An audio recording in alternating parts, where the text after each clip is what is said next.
Hello student, welcome in this session. Today we are going to see the next topic of differential equation, that is formation of differential equation. आता मागल्या lecture मध्ये आपण definition of differential equation, then order and degree of differential equation पाहिलेलं आहे. आता काय करायचं आपल्याला की तुम्हाला एक सिंपल इक्वेशन दिल्यानंतर त्यापासून डिफरन्शियल इक्वेशन फॉर्म करायचं आहे. मग आता डिफरन्शियल इक्वेशन फॉर्म कसं करायचं, तर आपण मागल्या लेक्चरमध्ये मी तुम्हाला सांगितलं होतं की तुम्हाला जे गिवन इक्वेशन असेल त्या गिवन इक्वेशन मध्ये काही आर्बिटरी कॉन्स्टंट दिले असते. त्या आर्बिटरी कॉन्स्टंट आपल्याला काय करायचं, त्या इक्वेशन मधून एलिमिनेट करायचे, रिमूव्ह करायचे. मग आता जेवढे आर्बिटरी कॉन्स्टंट आहे ते रिमूव्ह कसे करायचे, तर जेवढे आर्बिटरी कॉन्स्टंट असेल तितके टाइम्स गिवन इक्वेशनला काय करायचं, डिफरन्शिएट करायचं. म्हणजे जर तुमच्या गिवन इक्वेशन मध्ये एकच आर्बिटरी कॉन्स्टंट दिलं असेल तर सिंगल टाइम डिफरन्शिएट करायचं. जर दोन आर्बिटरी कॉन्स्टंट दिले असतील तर 2 टाइम्स डिफरन्शिएट करायचं आणि नंतर त्याला सॉल्व्ह करून डिफरन्शियल इक्वेशन फॉर्म करायचंय. पण कधी कधी काय होते की डिफरन्शिएशन केल्यानंतर सुद्धा आर्बिटरी कॉन्स्टंट एलिमिनेट होत नाही. मग अशा वेळेस एक तर सबस्टिट्यूशन मेथड यूज करायची, म्हणजे जो आर्बिटरी कॉन्स्टंट आहे त्याची व्हॅल्यू एका इक्वेशन वरून काढायची आणि ते अनदर इक्वेशन मध्ये काय करायची, पुट करायची किंवा मग सिम्प्लिफाय करायचं. अशा प्रकारे आपल्याला काय करायचे, डिफरन्शियल इक्वेशन फॉर्म करायचे. Let me see some examples. Now our first question is obtain the differential equation by eliminating the arbitrary constant. Differential equation form करायचंय कसं, eliminating arbitrary constant eliminate करू. तर फ्रॉम दी फॉलोइंग, त्यामध्ये पहिले example दिलाय तुम्हाला y² = 4ax. हे example दिलाय y² = 4ax. आता या इक्वेशन मध्ये जो आर्बिट्ररी कॉन्स्टंट आहे तो आहे a. किती arbitrary constant, single arbitrary constant आहे. मग या सिंगल आर्बिट्ररी कॉन्स्टंटला आपल्याला काय करायचंय, एलिमिनेट करायचंय. म्हणून आपण काय करणार, एकच आर्बिट्ररी कॉन्स्टंट आहे म्हणून एकदाच डिफरन्शिएट करणार. ओके, तर आता हे जे गिवन इक्वेशन आहे, now given equation is y² = 4ax. याला देऊ आपण इक्वेशन नंबर 1. आता हियर a इज काय दिला आपल्याला, तो आर्बिट्ररी कॉन्स्टंट दिला आहे. So differentiate 1 with respect to x. Therefore differentiate 1 with respect to x. Single arbitrary constant आहे म्हणून आपण गिवन इक्वेशनला एकदाच डिफरन्शिएट करू.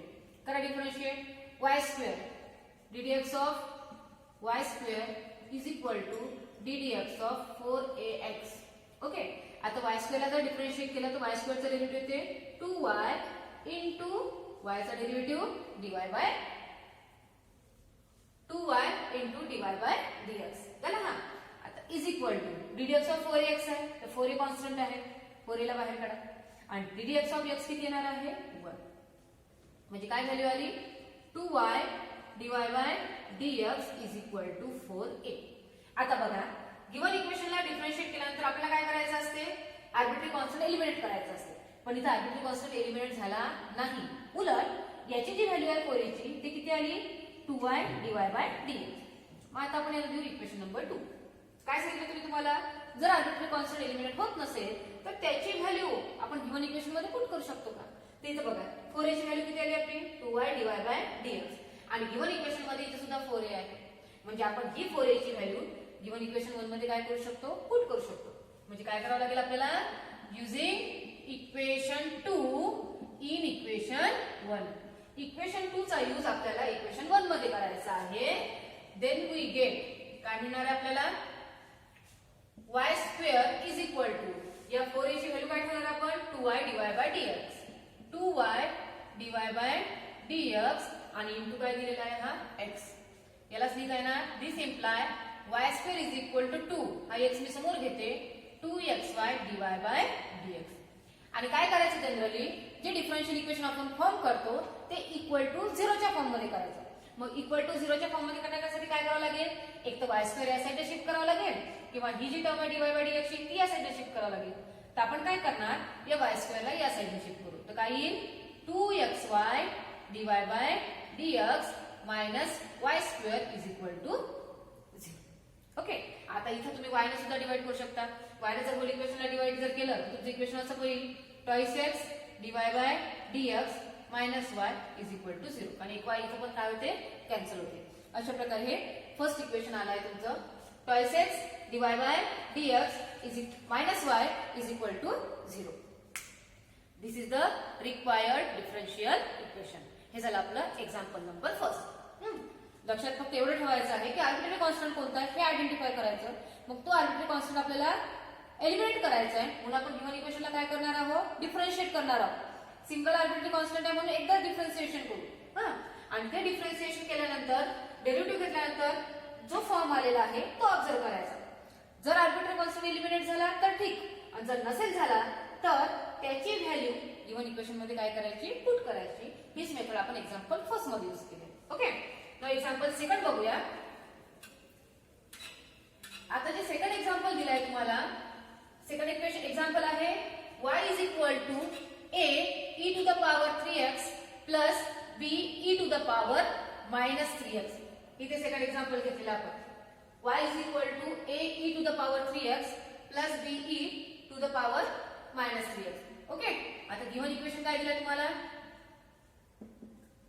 y is equal to a e to the power 3x plus b e to the power minus 3x. आता इथे काय करायचं, इथे दोन आर्बिट्ररी कॉन्स्टंट आहेत. एक आहे a, दुसरा आहे b. दोन आर्बिट्ररी कॉन्स्टंट आहे म्हणून गिव्हन इक्वेशनला कितीदा डिफरन्शिएट करायचं आहे, दोनदा. आता आणखी एक काय दिलाय, e ला पॉवर इथं प्लस 3x आहे आणि इथं e ला पॉवर मायनस 3x. ओके, कारण काही एक्झाम्पल मध्ये हे पॉवर डिफरंट सुद्धा राहतात. इथं 3x असेल तिथं 2x असेल. असं सुद्धा एक एक्झाम्पल दिला आहे. हा, एक्झाम्पल नंबर 5 मध्ये. मग अशा वेळेस कुठली मेथड यूज करायची आहे ते आपण 5 मध्ये बघू. आता यामध्ये काय करायचं आहे, जर पॉवर एक पॉझिटिव्ह आणि एक निगेटिव्ह आहे पण सेम क्वांटिटी आहे, ते कसं सॉल्व्ह करायचं ते बघू. आता इथं काय दिलंय तुम्हाला, here a and b are two arbitrary constant. आता दोन आर्बिट्ररी कॉन्स्टंट दिलेले आहेत म्हणून काय करणार आपण, देअरफॉर डिफरन्शिएट, याला देणार आहे इक्वेशन नंबर 1 नाव. देअरफॉर डिफरन्शिएट 1, किती वेळा डिफरन्शिएट करायचं, ट्वाइस. ट्वाइस म्हणजे दोन वेळा, twice with respect to x. ठीक आहे, तर मग आपण पहिल्यांदा डिफरन्शिएट करू. पहिल्यांदा डिफरन्शिएट केलं व्हायला तर काय येणार, dy by dx is equal to, a constant आहे e to the power 3x चा डेरिव्हेटिव्ह काढायचा, तो येणार e to the power 3x into ddx of काय राहील 3x. ओके, तसंच सेम b कॉन्स्टंट आहे e to the power minus 3x चा डेरिव्हेटिव्ह ते e to the power minus 3x into ddx of minus 3x. आता याला solve करा. This imply dy by dx is equal to काय येणार, a e to the power 3x ddx of 3x येते 3 plus b e to the power minus 3x ddx of minus 3x येते minus 3. मग यालाच लिहिता येते की dy by dx is equal to, हा 3 कॉन्स्टंट याला समोर आणा, 3a e to the power 3x minus 3b e to the power minus 3x. Okay, केलं एकदा डिफरन्शिएट. पण याला सिम्प्लिफाय झालं पहिल्यांदा डिफरन्शिएट केल्यानंतर, पण इथं डिफरन्शिएट ट्वाइस आहे. मग याला काय लिहिता येईल, डिफरन्शिएट केल्यानंतर दिस इम्प्लाय करा पुन्हा डिफरन्शिएट. dy बाय dx ला पुन्हा डिफरन्शिएट केलं तर त्याचा सेकंड ऑर्डर डेरिव्हेटिव्ह येईल, तो लिहितो आपण d2y by dx square that is equal to, आता इथं कॉन्स्टंट टर्म कोणती आहे, 3a. 3a जर कॉन्स्टंट ठेवली तर e to the power 3x चा derivative e to the power 3x आणि परत इनटू ddx ऑफ 3x, तर ddx ऑफ 3x येते 3. नेक्स्ट मायनस 3b कॉन्स्टंट राहील इथे, मायनस 3b ला कॉन्स्टंट ठेवा, e to the power minus 3x चा डेरिव्हेटिव्ह तो e to the power minus 3x आणि डेरिव्हेटिव्ह ऑफ मायनस 3x येणार मायनस 3. म्हणजे यालाच लिहिता येते तुम्हाला d2y by dx square is equal to, this 3 3s are 9a e to the power 3x and this minus minus become plus 9b e to the power minus 3x. काय दिसते, दोघांमध्ये 9 common आहे. मग यामध्ये जर तुम्ही 9 कॉमन काढला then we write d2y by dx square is equal to 9 in bracket a e to the power 3x plus b e to the power minus 3x. ही जी टर्म आहे ऑब्झर्व करा, y is equal to a e to the power 3x plus b e to the power minus 3x. म्हणजे इथे जी term दिली आहे त्या जागी आपण डायरेक्टली काय पुट करू शकतो, y. म्हणजे आपले इक्वेशन काय बनेल, this imply d2y by dx square is equal to 9y. हे कसं लिहिलं तुम्ही, फ्रॉम 1. याला जर रिराइट केलं तर लिहिते ते d2y by dx square minus 9y is equal to 0. This is the required second order differential equation. Second order काय आलं, कारण याच्यामध्ये दोन आर्बिट्ररी कॉन्स्टंट होते म्हणून सेकंड ऑर्डर आलं. फर्स्ट इक्वेशन पाहिलं होतं आपण, त्यामध्ये एकच आर्बिट्ररी कॉन्स्टंट होता म्हणून तो फर्स्ट ऑर्डर डेरिव्हेटिव्ह आला होता. ओके, हे झालं तुमचं एक्झाम्पल नंबर सेकंड. आता असंच एक्झाम्पल थर्ड दिलेलं आहे. आता यामध्ये थर्ड मध्ये काय दिलं आहे, तुम्हाला जो आर्बिट्ररी कॉन्स्टंट दिलेला असेल तो 1 आहे, 2 आहे की त्यापेक्षा जास्त आहे हे बघावं लागेल, किंवा तुम्हाला एकच आर्बिट्ररी कॉन्स्टंट हा डिफरंट फॉर्म मध्ये सुद्धा दिलेला राहू शकते. आता डिफरंट फॉर्म म्हणजे कसे, तर कधी स्क्वेअरच्या फॉर्म मध्ये आणि क्यूबच्या फॉर्म मध्ये राहील, किंवा कधी कधी सिंपल नंबरच्या कॉन्स्टंटच्या फॉर्म मध्ये राहील. जसं एक्झाम्पल नंबर 3 पहा. या 3 मध्ये काय दिलंय तुम्हाला, कोणतं given equation, y is equal to c1 plus c2x into e to the power x. किती आर्बिट्ररी कॉन्स्टंट इथं, 2. कोणते, c1 आणि c2. काय लिहिणार मग आपण, here c1 and c2 are 2 arbitrary constant. मग 2 आर्बिट्ररी कॉन्स्टंट आहे, तर या इक्वेशन 1 ला आपल्याला किती वेळा डिफरन्शिएट करावं लागेल, 2दा. तर आपण पहिल्यांदा डिफरन्शिएट करू. Therefore differentiate 1 with respect to x. with respect to x differentiate केलं तर काय येणार, dy by dx is equal to, आता इथे ही ब्रॅकेट मध्ये पण x ची टर्म आहे आणि e to the power x ही पण x ची टर्म आहे, म्हणजे इथे आपल्याला काय अप्लाय करायला लागेल, प्रोडक्ट रूल. आता प्रोडक्ट रूल कोणता, तर आपण ddx of u into v काय करतो explain, u into ddx of v plus v into ddx of u. म्हणजे एक टर्म कॉन्स्टंट ठेवायचा तर दुसऱ्याचा डेरिव्हेटिव्ह घ्यायचा, प्लस सेकंड टर्म कॉन्स्टंट ठेवायचं तर फर्स्टचा डेरिव्हेटिव्ह घ्यायचा. हाच प्रोडक्ट रूल आपल्याला इथे अप्लाय करायचा आहे. तर काय येणार, पहिली ब्रॅकेट कॉन्स्टंट ठेवा, c1 plus c2x into ddx of काय येणार, e to the power x. मग साइन असते प्लस. आता काय करायला लागेल, e to the power x constant ठेवायचा into ddx ऑफ काय येणार, c1 plus c2x. ओके, मग आता डिफरन्शिएट करायला काय येणार, c1 plus c2x ddx of e to the power x येते, e to the power x plus इथे e to the power x constant राहील, c1 चा डेरिव्हेटिव्ह 0, c2 कॉन्स्टंट जर ठेवला तर ddx of x येते 1, म्हणजे इथे ना c2. आता बघा c1 plus c2x e to the power x from 1 he value कशाची आहे, y ची. म्हणजे तुम्ही याच्या जागी, आणि इथे 2 आले ना आर्बिट्ररी कॉन्स्टंट, तर इथे याच्या जागी तुम्ही डायरेक्टली काय करू शकता, y पुट करू शकता. तेच आपल्याला इथं करायचं आहे. म्हणजे काय आहे मग, दिस imply dy by dx is equal to y plus c2 e to the power x. आता काय करायचं आहे, एकदा डिफरन्शिएट केलं, 2 आर्बिट्ररी कॉन्स्टंट म्हणजे आपण याला काय करायचं होतं, आपल्याला परत डिफरन्शिएट करायचं होतं ना. तर यावरून काय करू आपण, आर्बिट्ररी कॉन्स्टंट c2x आहे, c2 e to the power x ची व्हॅल्यू काढू. काय करायला लागेल, फक्त हा y इकडे शिफ्ट करायला लागेल. म्हणजे काय होईल, dy by dx minus y. याला देऊन देऊ आपण इक्वेशन नंबर 2. काय केलं असं, कारण तिसऱ्यांदा डिफरन्शिएट केल्यानंतर e to the power x relative परत ही टर्म येणारच आहे, म्हणजे याच्या जागी आपण सबस्टिट्यूशन करू शकतो. पण जनरली 2 आर्बिट्ररी कॉन्स्टंट आहे, म्हणून तुमचं डिफरन्शियल इक्वेशन हे सेकंड ऑर्डर मध्ये यायलाच पाहिजे. मग आता काय करणार, याला परत काय करायचं, आपल्याला डिफरन्शिएट करायचं आहे. मग आपण डिफरन्शिएट कोणाला करू, 2 ला. काय लिहिणार, again differentiate with respect to x. आता पुन्हा डिफरन्शिएट केलं, c2 कॉन्स्टंट आहे, e to the power x चा डेरिव्हेटिव्ह आहे, e to the power x is equal to dy by dx चा डेरिव्हेटिव्ह येईल d2y by dx स्क्वेअर, आणि minus y चा डेरिव्हेटिव्ह आहे dy by dx. याला तिथे इक्वेशन नंबर 3. मग आता काय लिहाल, फ्रॉम 2 and 3. 2 and 3 वरून काय लिहिता येते तुम्हाला, फ्रॉम 2 and 3. 2 मध्ये c2 e to the power x ची व्हॅल्यू काय दिली आहे, dy by dx minus y. Is value यामध्ये पुट करायची. काय लिहाल मग, dy by dx minus y is equal to d2y by dx square minus dy by dx.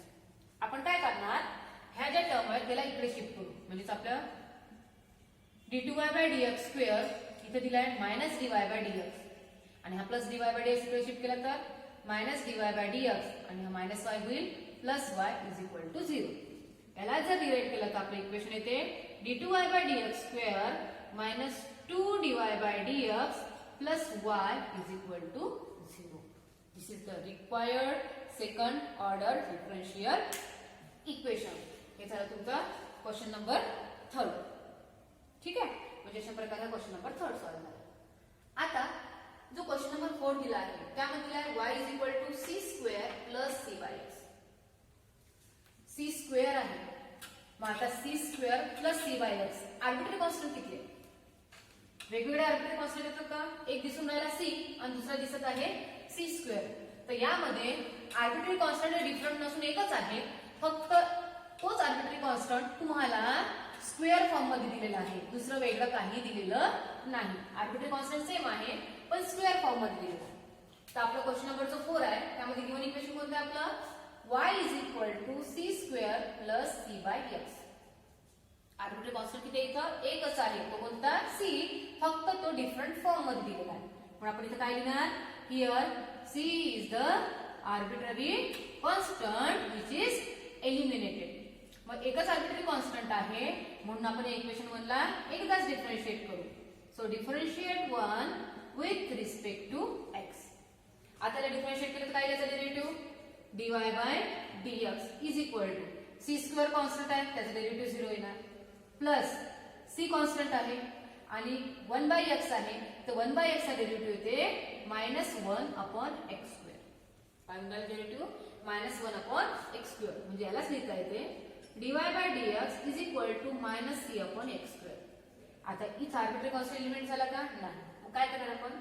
यावरून c ची व्हॅल्यू काढणार. c ची व्हॅल्यू कशी करायची आहे? मायनस इकडे शिफ्ट करायचा, हा x स्क्वेअर ला क्रॉस मल्टिप्लिकेशन करायचं आहे.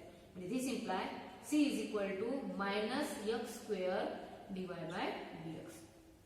आली व्हॅल्यू? याला देऊ आपण इक्वेशन नंबर 2 आणि या इक्वेशन 2 चा यूज करायचा आपल्याला इक्वेशन 1 मध्ये.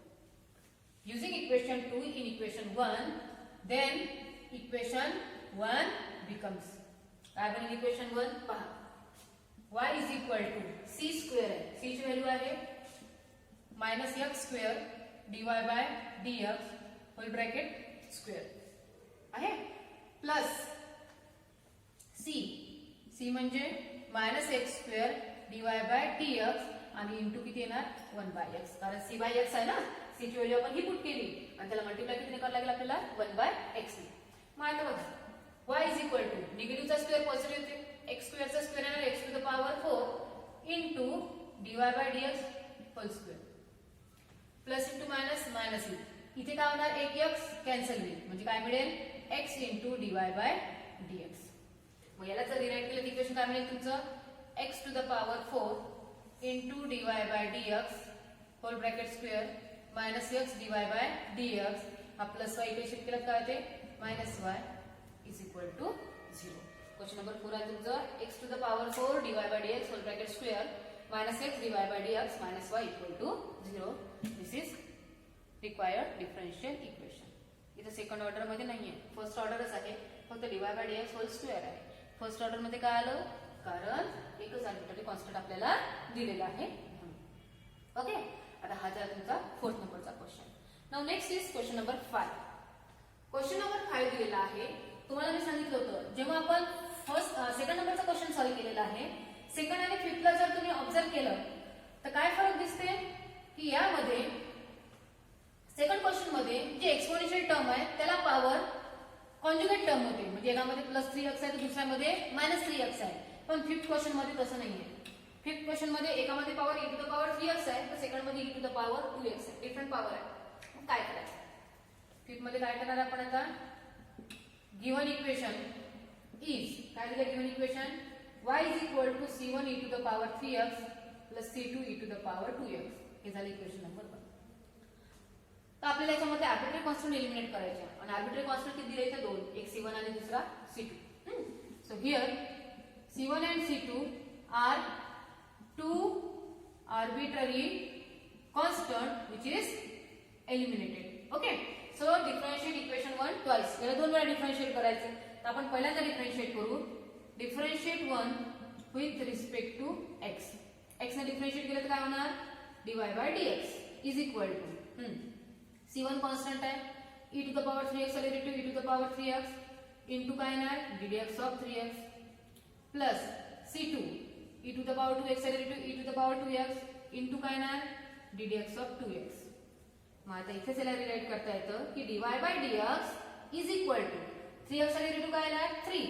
मग हा 3 आपण समोर घेऊ, तर म्हणजे 3c1 e to the power 3x plus ddx of 2x येते 2. 2 ला समोर जर घेतलं तर 2c2 e to the power 2x.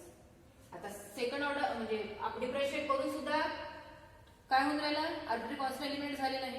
आता एलिमिनेट झाले नाही तर इक्वेशन 1 ची व्हॅल्यू आपण तिथे पुट करू शकतो का, नाही. C1 आणि C2 चे कोएफिशिएंट डिफरंट आहे. मग आता हे होत नाही म्हणून आपण जाऊ द्यायला इक्वेशन नंबर 2 देऊ. काय करायचं आपल्याला, एकदा डिफरन्शिएशन झालं डबल डिफरन्शिएट करायचं आहे. काय लिहिणार मग, again differentiate with respect to x. पुन्हा डिफरन्शिएट करायचं आहे. मग आता डिफरन्शिएट पुन्हा कोणाला करायचं आहे, सेकंड इक्वेशनला, कारण फर्स्ट ऑर्डर आलं ना. मग याला डिफरन्शिएट केल्यानंतर याचं डेरिव्हेटिव्ह काय येणार, d2y by dx square is equal to 3c1 constant आहे, e to the power 3x derivative ते e to the power 3x into dx of 3x म्हणजे 3 plus twice c2 e to the power 2x derivative e to the power 2x आणि dx of 2x येणार 2. याला जर derive केलं तर लिहिता येते d2y by dx square is equal to येणार 9c1 e to the power 3x plus 4c2 e to the power 2x. हा झालं इक्वेशन नंबर 3. आता मागच्या वेळेस जेव्हा तुम्ही लिनियर इक्वेशन पाहिले होते, म्हणजे a1x plus b1y is equal to c1, a2x plus b2y is equal to c2, a3x plus b3y is equal to c3. अशा प्रकारे a1x plus b1y is equal to c1, a2x plus b2y is equal to c2, a3x plus b3y is equal to c3. Okay. तर आता हे जे तिन्ही equation आहे ते consistent आहे. कन्सिस्टंट कशामध्ये, x आणि y मध्ये. आणि जर हे तीन इक्वेशन कन्सिस्टंट असतील x आणि y मध्ये, तर आपल्याला त्याचे जे कोएफिशिएंट आहेत x आणि y चे, म्हणजे a1 b1 c1, a2 b2 c2, a3 b3 c3 याची डिटर्मिनंटची व्हॅल्यू किती येणार आहे, c. जर हे तीन इक्वेशन कन्सिस्टंट असतील तर. आता इथे कन्सिस्टंट कशामध्ये आहे, x आणि y मध्ये, म्हणून आपण हे घेतलेलं आहे इक्वल टू कॉन्स्टंट घेतले. आता हे जे तीन इक्वेशन आले आपले फर्स्ट, सेकंड आणि थर्ड, आता हे कन्सिस्टंट कशामध्ये आहे, c1 e to the power 3x आहे आणि नंतर c2 e to the power 2x. म्हणजे आपल्याला काय लिहिता येणार, equation 1, 2 and 3 are consistent in c1 e to the power 3x and c2 e to the power 2x. Therefore, equation 1, 2 and 3 are काय दिले आहे, कन्सिस्टंट कशामध्ये, in c1 e to the power 3x and c2 e to the power 2x. मग आता हे c1 e to the power 3x and c2 e to the power 2x मध्ये जर consistent असेल तर डिटर्मिनंट तुम्हाला इक्वल टू काय घ्यायला लागेल, 0. मग आता डिटर्मिनंट कोणता येईल, मग डिटर्मिनंट मध्ये पहिले तुम्हाला कॉन्स्टंट दिले y dy बाय dx आणि d2y बाय dx स्क्वेअर. घ्या पहिला column y dy by dx आणि d2y बाय dx स्क्वेअर. दुसरा कोएफिशिएंट याचा किती आहे, 1 3 9 1 3 9 आणि नंतर दिला आहे 1 2 आणि 4 1 2 4 इज इक्वल टू काय येणार, 0. आता हा डिटर्मिनंट आपल्याला सॉल्व करायचा आहे. काय करा, y in bracket 12 minus 18 minus 1 4 constant आहे, 4 ला समोर लिहू आपण, 4 dy by dx minus 2 d2y by dx square plus 1 किती, 9 dy by dx minus 3 d2y by dx square that is equal to काय ते 0. काय केलं आपण, y 4 3 जा 12 मायनस 18 आला मायनस 1 प्रोडक्ट कोणाचा घेणार, dy बाय dx इंटू 4. तर 4 कॉन्स्टंट आहे, 4 ला आपण समोर लिहिलं, 4 dy by dx minus 2 d2y by dx square आणि प्लस 1 जर घेतला तर 9 dy by dx minus 3 d2y by dx square. Solve करा, किती ना 12 मायनस 18 मायनस 6 म्हणजे येते मायनस 6y मायनस ने मल्टीप्लाय करा, minus 4 dy by dx this minus minus become plus 2 d2y by dx square. इथे ना 9 dy by dx minus 3 d2y by dx square is equal to 0. तर पहिले आपण हायर ऑर्डर डेरिव्हेटिव्ह आहे d2y by dx square plus 2 minus 3 किती येणार, minus 1 d2y by dx square.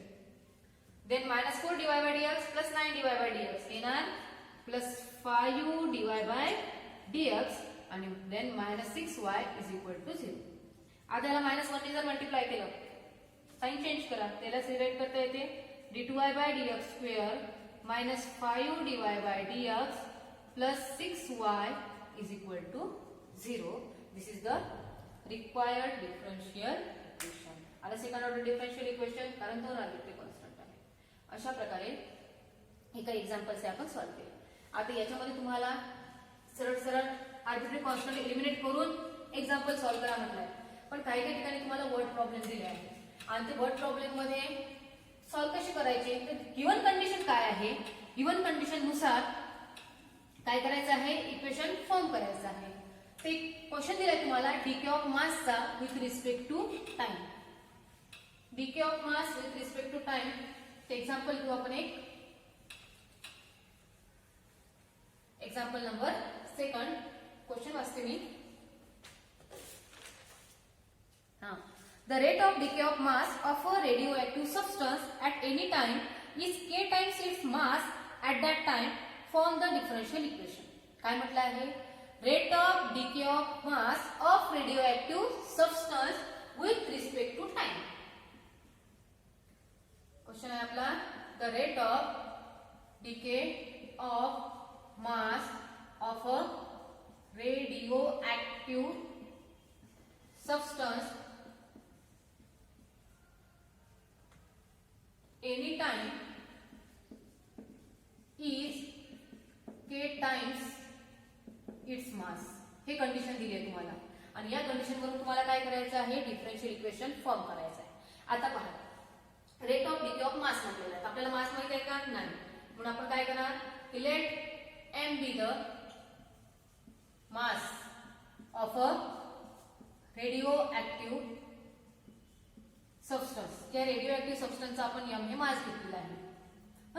At any time, time कोणता घेणार आपण, एनी टाइम t.